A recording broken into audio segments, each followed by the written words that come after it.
Hello.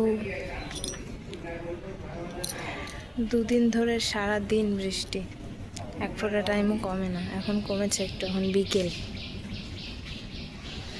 5:50 বাজে, কিন্তু ওয়েদারের দিকে তাকালে মনে হবে 6:50, কারণ 6:30টারও পরে সন্ধে লাগে। তো ছাদে ঘুরে ঘুরে বেড়াচ্ছি। হ্যালো, কেমন আছো সবাই? ভিডিও এডিট করার অভাবে পোস্ট করা হয় না, কিন্তু বহুত দিন ভিডিও করাও হয় না।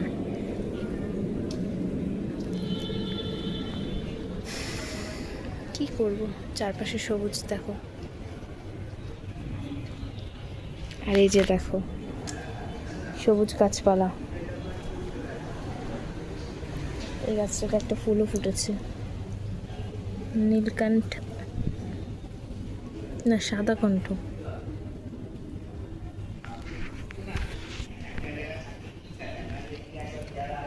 তো চলো এখন থেকে ভিডিওটা শুরু করলাম। এরপর সেদিন আর কিছুই শেয়ার করা হয়নি। তারপর দিন সকালবেলায় দেখো রুটি করতে চলে এসেছিলাম, যেটা আমার রোজকার সকালবেলার ডিউটি। তো রুটি দেখো সবগুলোই বেলে নিয়েছিলাম আগে, তারপরে তাওয়া মানে গ্যাস ধরিয়ে এক এক করে সেঁকে নিচ্ছিলাম। আমি একবারে রুটি বেলে নিই, এটা তো তোমরা জানোই। তো সকালবেলা রুটি কমপ্লিট করে তারপরে খাওয়া দাওয়া করে আবার দুপুরের কাজে লাগতে হবে জোর কদমে। তো সকালবেলা দেখো খাওয়া দাওয়া হয়নি, রুটি করতে করতে নিজেকেও একটু দেখাচ্ছিলাম। রুটিটা তাওয়ার পরে দিয়েছিলাম হয়তো প্রথমটা। তারপর সকালবেলা খাওয়া দাওয়া আমার হয়ে গেছে। এরপর দুপুরে রান্নার জোগাড়ে চলে এসেছি। তো কতটা কি হয়েছে দেখো, ডাল রান্না হয়ে গেছে। আর আমি নিজের জন্য করেছিলাম ডিমের মামলেট করে, আলু দিয়ে ঝোল করেছিলাম একটু আদা আদা জিরে বাটা দিয়ে। আর নিজের জন্য আলু আর উচ্ছে ভাজা করেছিলাম, আর বাকিদের জন্য এই যে উচ্ছে বেগুন ভাজা। আর লেবু কেটে রেখেছিলাম, যেহেতু কাটতেই হবে। আর কোনো একটা মাছ ছিল, এই যে ট্যাংরা মাছ, সেটা ঝিঙে আর আলু দিয়ে রান্না হবে। ট্যাংরা মাছ আমি তো খাই না, তো আমি ওই জন্য আমার জন্য ডিমের তরকারি করেছিলাম। আর এই যে ঝিঙে বেগুন কেটে রেখেছি, এর নিচে কিন্তু বেগুন দেওয়াই আছে। ঝিঙেগুলো ওপরে থাকার কারণে হয়তো দেখা যাচ্ছে না, কিন্তু আছে, এই যে দেখো। তারপর ডাল ভিজিয়ে রেখেছিল ভাজার জন্য, মানে বড়া ভাজার জন্য। তারপরে আর কি দুপুরে রান্না বান্না করে খাওয়া দাওয়া করা হয়েও গেছিলো। তারপর আবার কিছুই শেয়ার করা হয়নি। সন্ধেবেলায় দেখো সিঙ্গারা এনেছিল আমার শাশুড়ি, তো মুড়ি দিয়ে সিঙ্গারা খেয়ে নিলাম। সেই সময় অনেকটা বেশ বড় ছিল, কিন্তু দেখো দেখলেই বুঝতে পারবে, মিষ্টির দোকান থেকে আনা সিঙ্গারাটা। তারপরে আর কি সেদিনেও আর কিছু শেয়ার করা হয়েছিল না। চলে এসেছি নেক্সট দিন। তো একটা ভিডিওর মধ্যে 3-4 দিন ধরে আমি মানে অ্যাড করে যাচ্ছি, যেহেতু একদম শর্ট টাইম ক্যাপচার করি, তো সেই কারণে। তো আজকেও সকাল সকাল কোনো একটা কারণে মুখটা ভার হয়েছিল, মনটা খারাপ ছিল, ভালো লাগছিল না কোনো একটা কারণে। শ্বশুরবাড়িতে থাকলে যেমন শ্বশুর বাড়ি তেমন বর, কী আর বলবো, কিচ্ছু বলার নেই। এই সমস্ত বলে কোনো লাভও নেই, মনের কথা মনেই থাকলো। তো যাই হোক, রুটি বানিয়ে নিই। দেখো আজকেও সকাল সকাল রুটি বানাতে বসে মানে দাঁড়িয়ে পড়েছিলাম। বসে তো আর এখানে করা হয় না, দাঁড়িয়েই রান্নাবান্না করা হয়। তারপরে সেদিন ছিল গুরু পূর্ণিমা।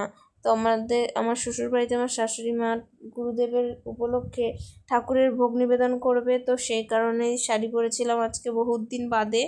দেখো, আর এই যে সব রান্নার জন্য বাজার নিয়েও চলে এসেছে আমার শ্বশুর। কী কী এনেছে সবটাই তো তোমাদের সাথে শেয়ার করছি। পায়েস হবে, সেদিন হয়েছিল খিচুড়ি তরকারি, পায়েস, চাটনি, 5 রকম ভাজা। তো আর বেগুনি, এই হয়েছিল রান্নাবান্না। তো তারপরে দেখো আমার শাশুড়ি হচ্ছে রান্না করতে শুরু করেছিল, আমি আবার একটু ভাজতেও বসেছি।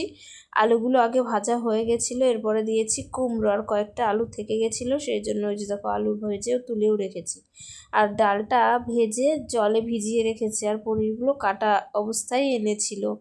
আর ওই যে আম কাটা রয়েছে চাটনির জন্য, আর পনিরের সাথে আলু পটল দেওয়া হবে, সেই জন্য আলু পটলও কেটে রেখেছি।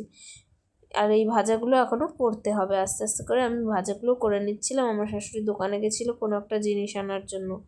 তারপর এখানে শুধু ভাজা তরকারি বা কাজকর্মই দেখাবো, তো নিজেকেও একটু দেখাচ্ছিলাম আর ঠাকুরগুলোকেও একটু দেখাচ্ছিলাম বাইরের থেকে।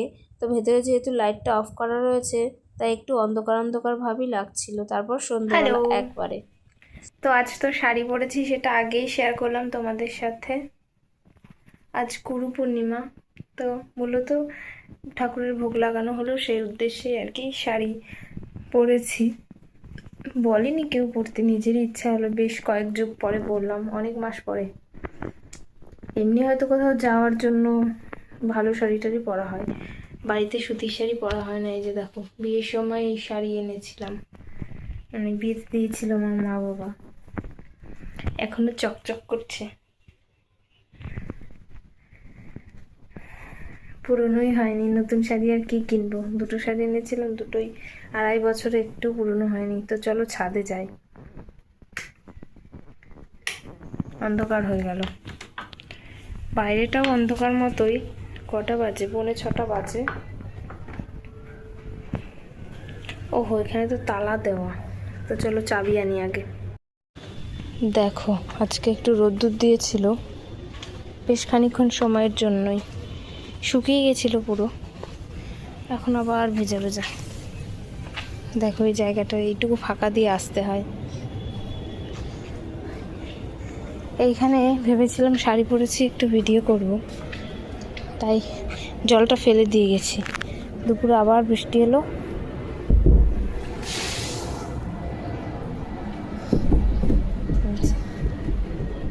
তো দেখো কি অবস্থা। এরপরেও করবো, যেটুকু জায়গা পরিষ্কার আছে এই জায়গা দিয়ে। তো চলো টাটা, আগে ভিডিও করে নিই, নাহলে অন্ধকার হয়ে যাবে। দেখো রেডি হয়েছি। আমার রেডি হওয়া মানে তো জানোই, আমি অত সাজুগুজু অত করি না। তো দেখো, এখন একটু যাব দোকানে, নিউ ব্যারাকপুর আমাদের দোকানে যাব, একটু দরকার আছে আজকে, শুধু ঘোরার উদ্দেশ্যে যাচ্ছি না, একটু দরকার আছে। এখন বাজে 8টা, 8:30 হয়তো বাজে, এখন 8:24 বাজে, তো 1:30টার মধ্যেই বেরিয়ে যাব।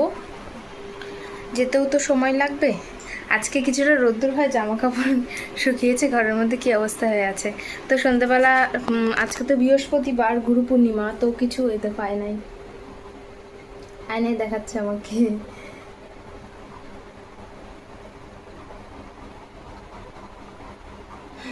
যাই হোক, একটু ঢং করে নিলাম। আর এই যে টিভিও চলছে মিউট করে, তাই ভিডিও করছি। আর সন্ধ্যাবেলা কিছু খাইনি, বৃহস্পতিবার পুজো দিয়ে নিয়েছি।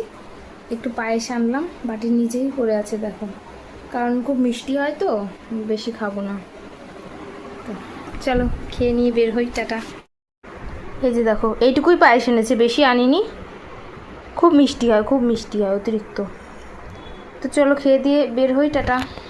তো ওখানে গিয়ে দোকানের ফ্ল্যাটটার পেছনের ফ্ল্যাটের নিচেই আছে জিও মার্ট, তো ওখানে গেছিলাম, কিছুই আনিনি, একটা ওটসের প্যাকেট এনেছি আর একটা মানে ময়দা ছাড়া ওটস বিস্কিট এনেছিলাম নিজের জন্য। তো দেখো অনেক কিছু, আর পিনাট বাটার খুঁজছিলাম, কিন্তু সেটা এই যে দেখো, এই ওটসটা নিয়েছি। মানে ওটসের আলাদা থাকলেও একই রকম হয়। তো আজকের ভিডিওটা এই পর্যন্তই, টাটা।